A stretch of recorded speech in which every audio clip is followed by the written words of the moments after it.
napagod kayo at pinamalengke niya ako, kaya naman ipagluluto ko kayo. Madali na madali lang to. Dirty. So maglalagay tayo ng oil. So magigisa tayo. Ayan, ang bawang. Bawang. Ginger. Luya. Sibuyas. O ilagay na rin natin ang bell pepper. Red and green. Hindi naman ginamit yung Snoopy. Ano na? Snoopy. Hindi ginamit yung Snoopy. Wala Ilagay pang natin ano natin mamaya. ang pork. Hindi ko na-gets yun eh. Tinatanong ko, ano po yung Snoopy? Tapos sila rin ha? Yung aso? Ano yun? Snoopy. Sorry. Lagay na natin ang ating pusit. May joke akong corny. Ano yun, BFF? Oh. Walang corny-corny. Ano ang tawag nyo sa pusit na maliit? Mikael, may idea ka? Pusitling. Pusitling? Ano pa? Ruru. Pusit din daw. Ikaw, BFF. Maglagay tayo ng pepper. Pusitet? Ano ba? Ano ba? Maglagay tayo ng salt. Ano sagot, BFF? Ang dali naman. Hindi ko Sirit alam. na. Ha? Ano? Ay, nako. Ay, maliit na pusit! Oh, Ganun pala. bye-bye. Are you there? I'm sorry, Mikael. you're Ano here. ba yan? Yung So, pala ayan. yun. Nakita nyo, no? Nag-roll na yung ano natin, yung squid natin. Tapos nag-orange na yung hipo natin. And then yung pinaka-pork natin, naluto na.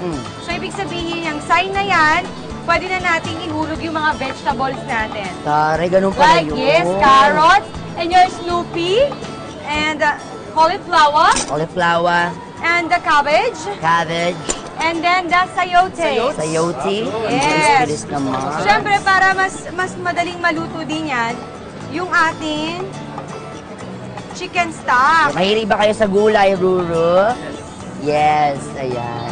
Siyempre, lalo na to, oh. Siguro ilagay na rin natin yung ating fishball on the side. Why not? Oo. And ang ating tofu. Tofu. Yes. So, ganyang kadali lang. Add ulit tayo ng liquid seasoning. And then, maglagay tayo ng oyster sauce. Seafood and vegetables Oyster sauce. stir-fried. Siyempre, para ma-balance natin, lagyan natin ng a little bit of sugar. For a little sweetness. Ayan, konti lang. May iba naman, gusto nila malapot yung sabaw, so lalagyan natin siya ng cornstarch. Okay. So, kailangan lang natin haluin.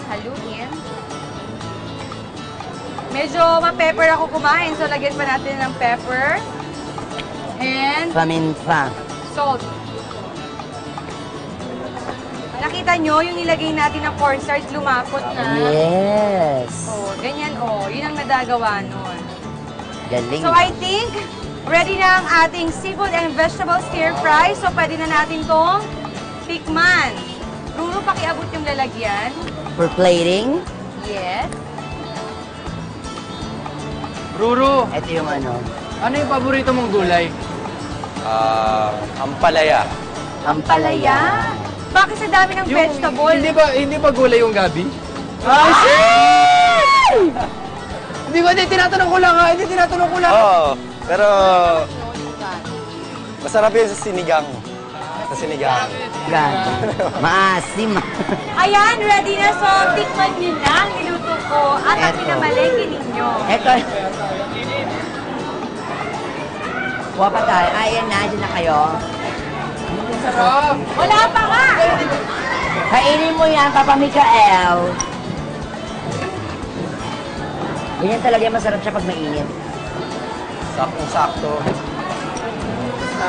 Gusto nyo ba perfect. makatikin? Sige na, patikimin mo lang sila. Go! Papatingin namin. Kumusta? Yan. Kaya po, ipon. At habang nagkakatuloy sila, tinitingnan